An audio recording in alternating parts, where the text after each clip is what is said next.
ये किसने कहा आपसे आंधी के साथ हूं, मैं गोडसे के दौर में गांधी के साथ हूं।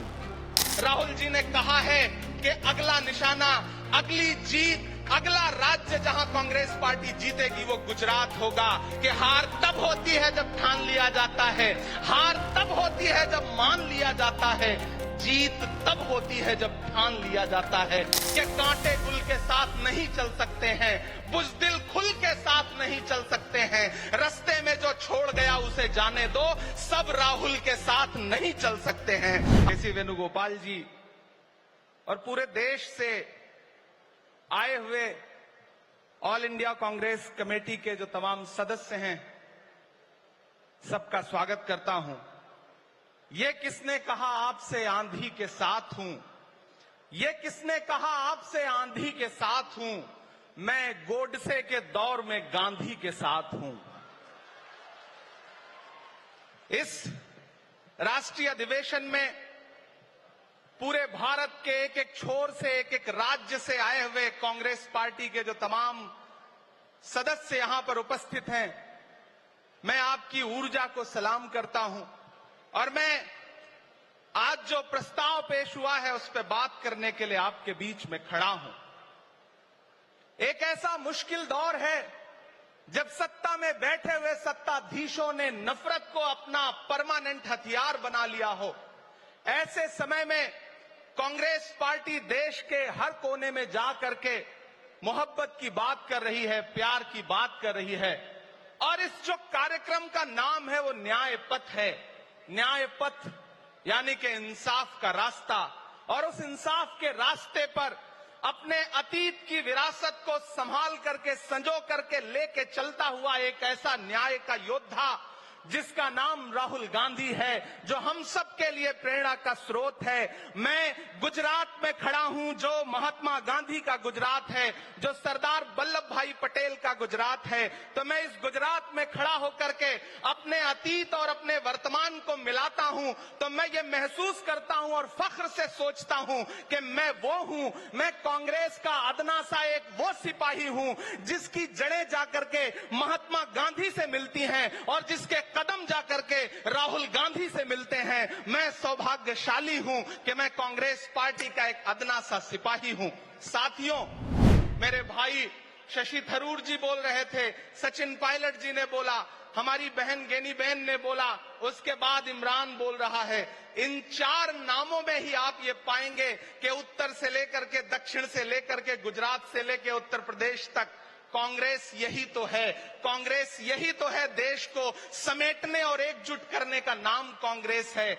मुझे याद है कि जब कन्याकुमारी के साहिल पर खड़े होकर के, समंदर के साहिल पर खड़े होकर के हमारे नेता राहुल गांधी जी ने कहा था कि मैं 4000 किलोमीटर चलूंगा, एक नारा लगाऊंगा, नफरत छोड़ो भारत जोड़ो। हम सारे लोग उनके कंधे से कंधा मिला करके, उनके कदम से कदम मिला करके 4000 किलोमीटर चलते रहे। मैंने देखे हैं राहुल गांधी जी के पांव के छाले, मैंने देखा है उनका बहता हुआ पसीना। लेकिन हम आपसे पूछना चाहते हैं और इस स्टेज पर मौजूद कांग्रेस पार्टी के अपने तमाम वरिष्ठ नेताओं से भी ये निवेदन करना चाहते हैं कि जिस पथ पर, जिस इंसाफ के रास्ते पर राहुल गांधी इस मुश्किल वक्त में निकले हैं, हम उस लड़ाई में किस तरह से, कितने जोश के साथ राहुल गांधी जी के साथ खड़े हैं, यही तय करेगा। राहुल जी ने कहा है कि अगला निशाना, अगली जीत, अगला राज्य जहां कांग्रेस पार्टी जीतेगी वो गुजरात होगा। तो याद रखिए कि हार तब होती है जब ठान लिया जाता है, हार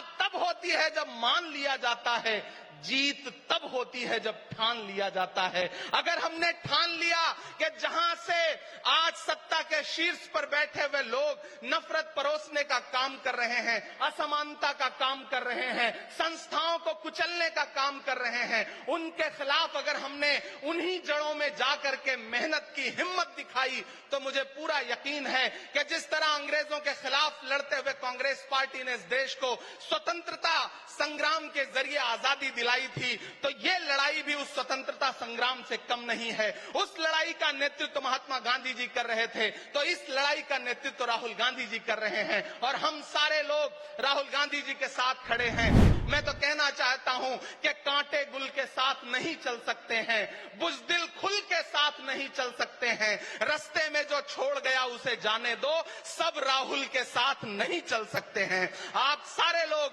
हम सारे लोग और इस देश के लाखों लाख करोड़ों करोड़ लोग राहुल गांधी जी के साथ खड़े हैं। और यहां खड़ा होकर के इस देश के पिछड़ों को, आदिवासियों को, दलितों को, अल्पसंख्यकों को मैं सबको भरोसा दिलाते हुए इतना कहना चाहता हूं कि मेरे भाई, कांग्रेस ही है जो आपकी असली लड़ाई लड़ रही है। मुझे वो दिन याद है कि ये सरकार जब एक बिल लेकर के आई तो रात के 3 बजे भी आदरणीय सोनिया गांधी जी राज्यसभा में मौजूद थी इस देश के लिए, इस संविधान के लिए लड़ाई लड़ने के लिए। और राहुल गांधी जी भी लोकसभा में मौजूद थे उससे एक दिन पहले।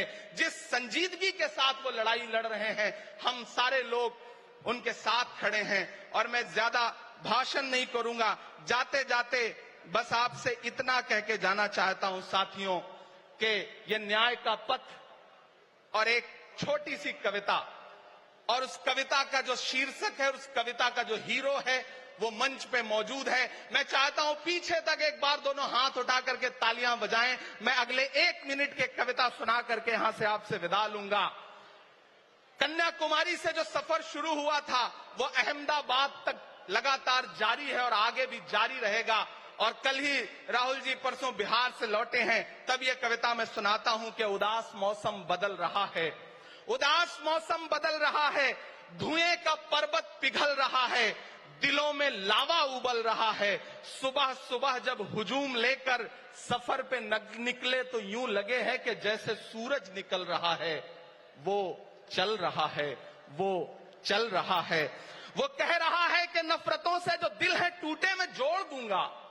एक नारा नफरत छोड़ो भारत जोड़ो, एक नारा नफरत के बाजार में मोहब्बत की दुकान खोल ली है। वो कह रहा है कि नफरतों से जो दिल है टूटे मैं जोड़ दूंगा। वो कह रहा है हर एक दरिया हर एक तूफान को मोड़ दूंगा। सुनो सितमगर, न समझो डर कर मैं अपने लोगों को छोड़ दूंगा। सितम की गर्दन मरोड़ दूंगा। सितमगरों की हर एक ख्वाहिश हर एक साजिश कुचल रहा है। वो चल रहा है, वो चल रहा है। अंतिम पंक्तियां पढ़ता हूं कि जमाने भर की तमाम माओं ने हाथ उठाकर दुआएं दी हैं। जमाने भर की तमाम माओं ने हाथ उठाकर दुआएं दी हैं। तमाम बच्चों ने इस तपस्वी का माथा चूमा, बलाएं ली हैं। जो नफरतों का जहर भरा है ये बन के शंकर निगल रहा है।